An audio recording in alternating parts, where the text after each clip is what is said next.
Hey everybody, welcome to Stoked Tutorials. I'm Adam Stoke, and these are my tutorials. So if you remember last time, we did straight on proportions of the head. You drew the oval, you broke it down in half again, and that line you put the eyes on the center line, and the nose, then you broke it down from here down to this line, and half of that is where the nose was, so that's where that is. Broke it down pretty much in half again, and that's where the mouth is. There's usually always a little bit more area between the mouth and the chin, but half gives you that feeling that that's sort of where it lies. And then the ear lines up usually with like about the bottom of the nose, the top of the ear between the eye and the eyebrow. So that was last week. We did this guy's our starting point, and then we went with different shapes of the head. This was more of a rectangle or square head, circle head, and an elongated head. So today I'm going to be doing him in a 3/4 view, and then maybe this guy here and the square-headed guy. Alright, so let's get started. I'm going to show you a little trick to start off with. We'll start with the oval again, like for the front view. Then we'll break it down in half, and in half again. So then here is your center point, obviously. And so then if we want to turn the head to this side, let's make the line over here. So then that's where the center point then is going to be. And so the center point is like pretty much the bridge of the nose. Then we break it in half again. So that's pretty much where the bottom of the nose is going to be, right there. And so then the bridge of the nose then gets carried over here, like that. Goes up like that. And so then this is the middle of the chin then.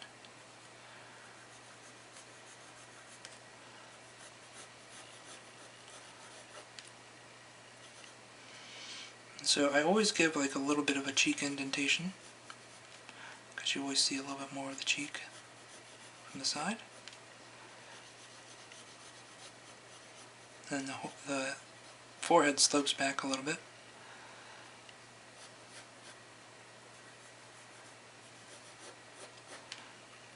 You don't have to give too much of an indentation, just a little bit.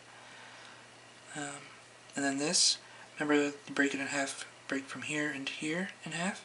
That's pretty much where the mouth goes. And then the jaw over here lines up with the mouth, like that. And bring that up.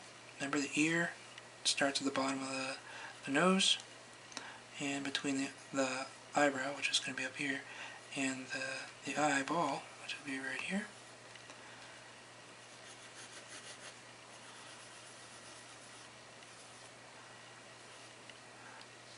Top of the ears right there, probably. Put it there.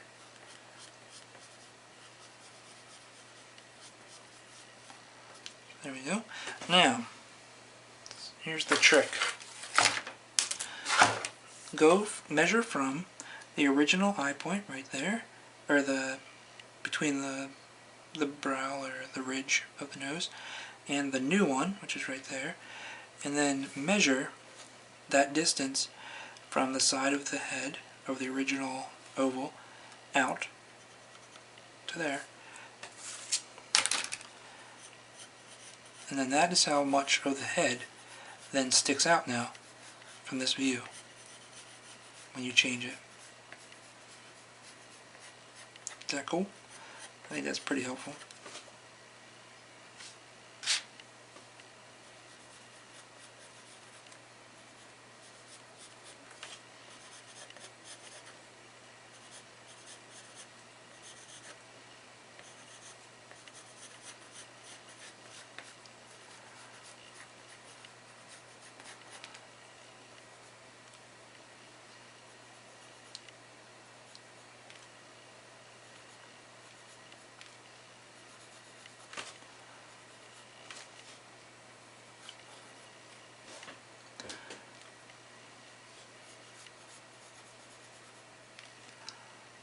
Now something I'm going to do here, so that I'm a little bit more accurate, I'm going to draw a line, a straight line.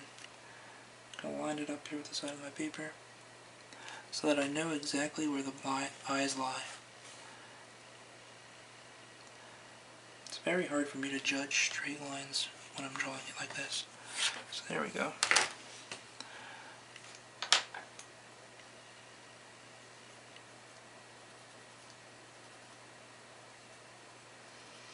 Now this eye, when it's turned, because the head's turning, so anything on this side of the line gets foreshortened, meaning that it's not its normal length.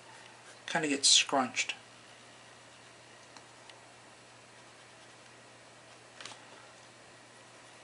Whereas this eye is pretty much its normal.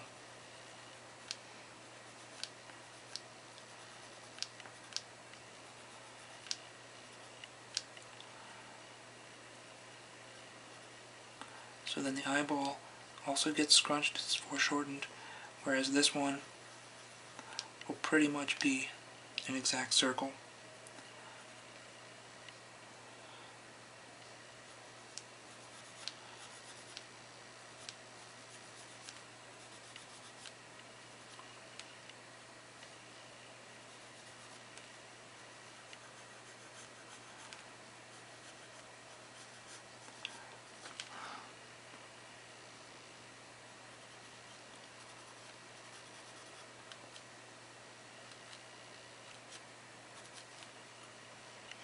Okay, then remember, we took from this point between here and the eye line, and then we cut that in half, and that's pretty much where like the hairline would start.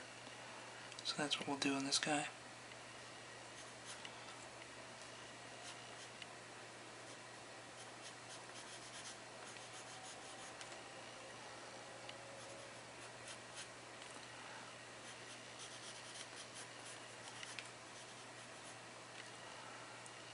It's nice to have guidelines to start with. It can really help you create characters and make them look correct.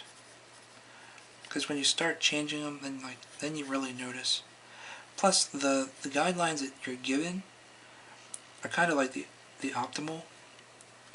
So like the proportions that I'm giving you are kind of like the optimal way that a human appears. You know what I'm saying? So a more attractive person is one that stays closest to the guidelines. And it's when you stray from those guidelines that you get a face that's has a lot of character, but usually not the most attractive person.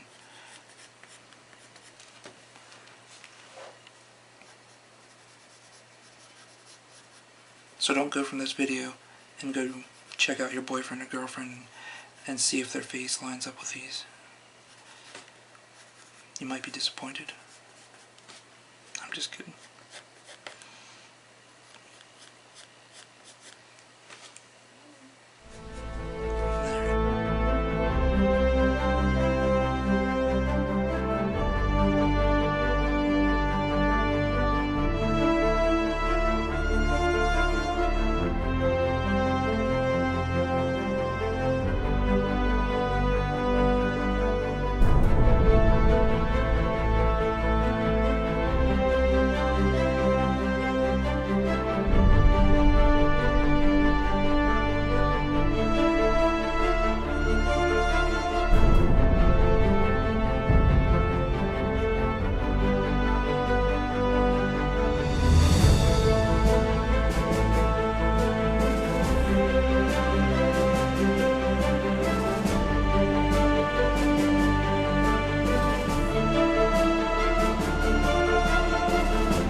we go, we're going to do the round-headed guy now.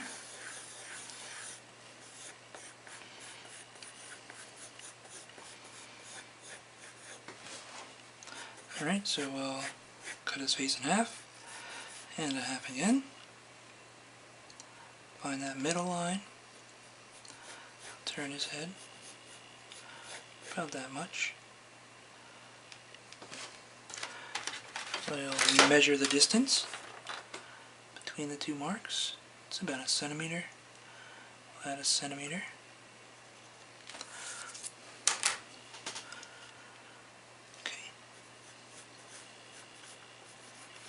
Okay, now this head ends up looking very ovalish. And in the first video that I said I had done and it didn't work, I was really surprised and I was like, oh man, this might not work. But actually, it turned out pretty cool looking. So we're going to go with it. So this guy, I'm going to give him a big cheek, unlike the other guy. Because he's a kid. I'm going to give him a little chin, rounded chin.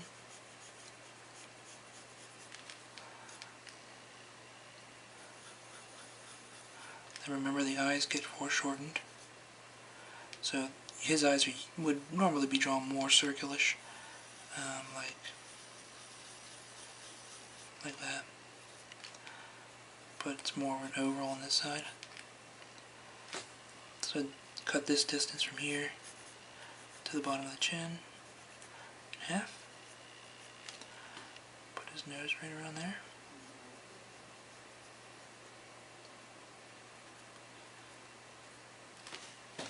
Okay, I'm going to draw my straight line again because I want to know where the bottom of these eyes should be.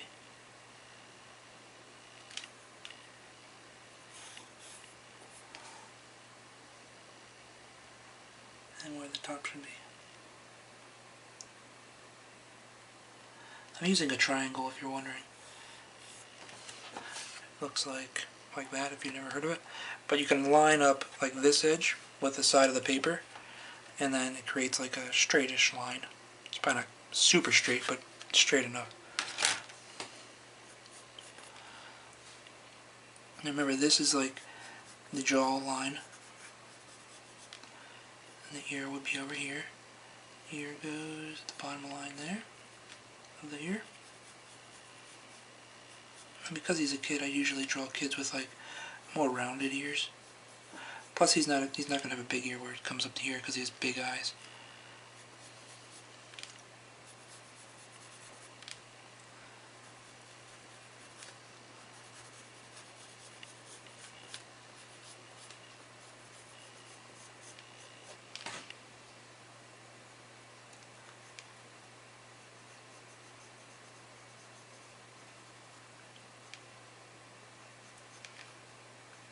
I don't know if you've noticed, but when I'm using this, I go like this, and I spin my pencil. It helps to keep a sharper line. So if you ever wondered, why does he do that? That's why.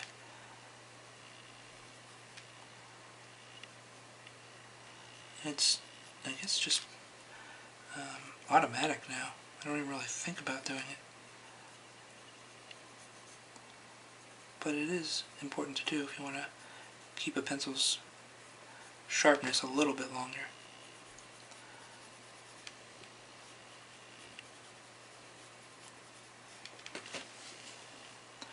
Now, most smiles do not pass this eye line. Now, on a foreshortened character, it doesn't go that far whenever it's turned. But usually it doesn't go further than the middle of an eye, like that, like over here.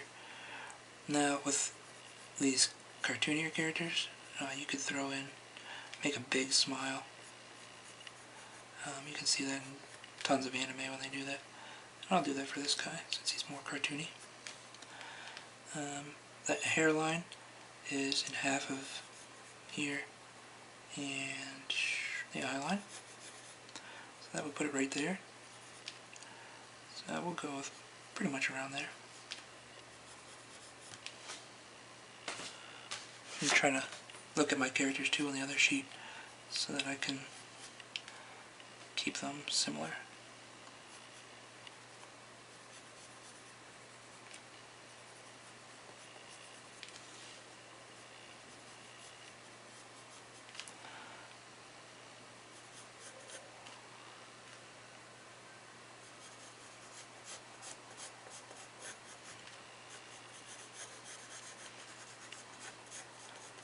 Kind of looks more like a shark's fin, which is cool.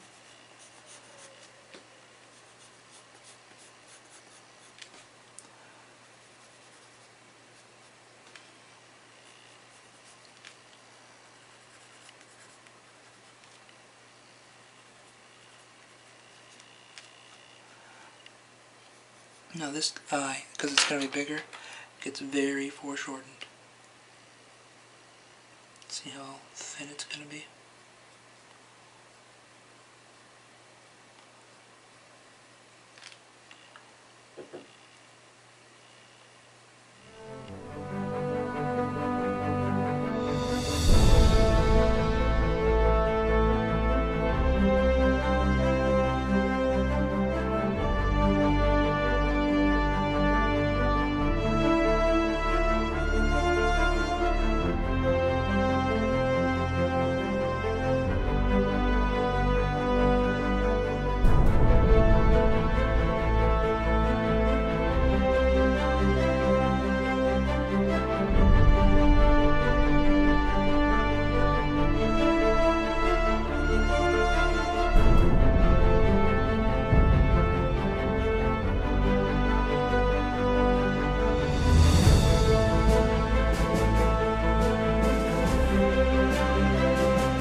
Okay, square head guy time. Or rectangle, I guess it's more of a rectangle.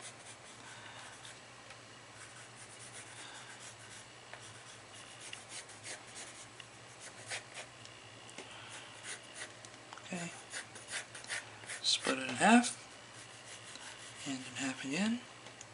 Find the middle point. We'll bring his head over here. Now notice how the lines curve more the more rounded the head is. Like this one's long, but it's still got a curve to it, so he still curves. This line on the other guy curved a lot more, the round-headed guy. Now this guy is more square-faced, so I'm not curving the line all that much, you know. It just follows the curvature of his head. Okay, so let's put that line there. Measure it. It's about 1 centimeter again. We'll add it.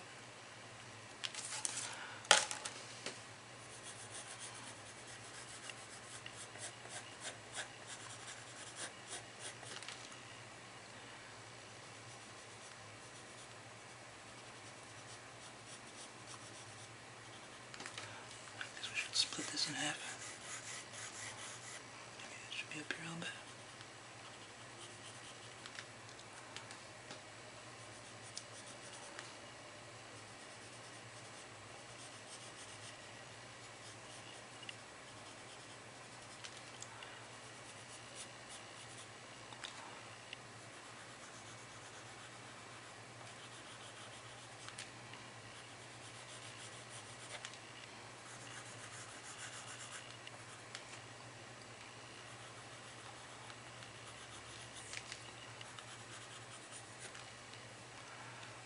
Just always remember when you're doing this, whatever's on the smaller side gets foreshortened a little bit.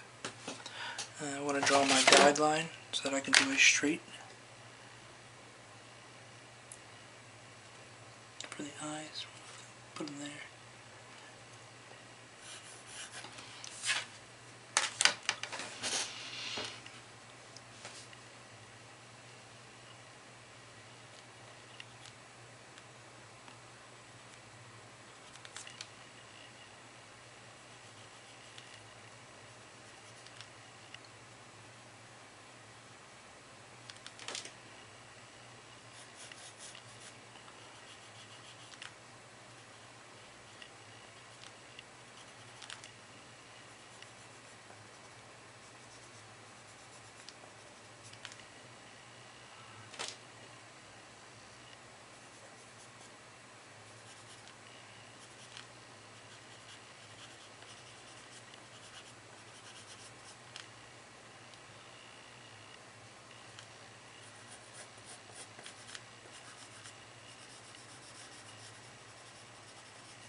Also, this guy has a receding hairline, so his hairline is up higher.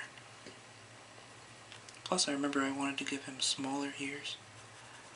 I just think the beefcake guys have small ears.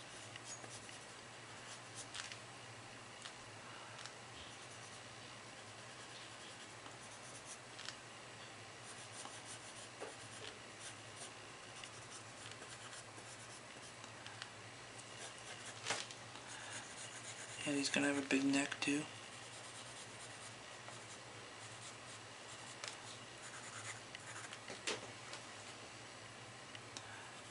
I'm putting his mouth down, maybe a little bit lower.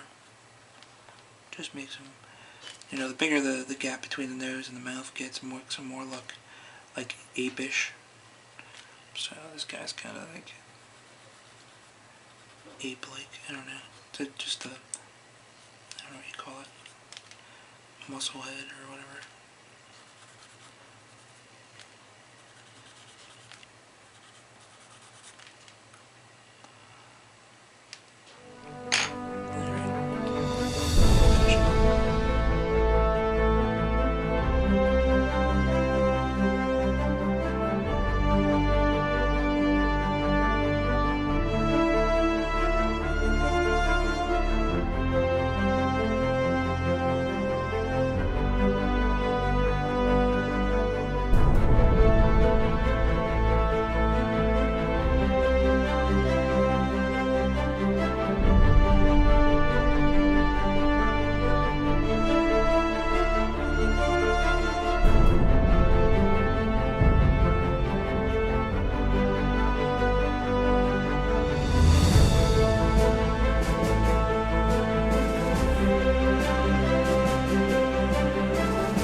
I want to plug my comic book, if you'll let me, before we leave. It's Legend of the King, Kios Chronicles. Here's the cover. I'd love it if you guys were able to pick one up and support me. It's a story about this boy, Kios, who gets anointed to be king, and then his struggles on trying to push out the king who's no longer wanted, and also his battle against a warring nation that's coming against them. It's very fantasy. It's got a lot of fighting, a lot of adventure, breeding of animals, if you found those things fun. But yeah, just a lot of different stuff. And, well, I hope you guys would just help me out by picking one of those up and supporting me. This is the first volume. The next volume will come out sometime 2013. And thank you guys for watching my videos. And come back for the next one real soon.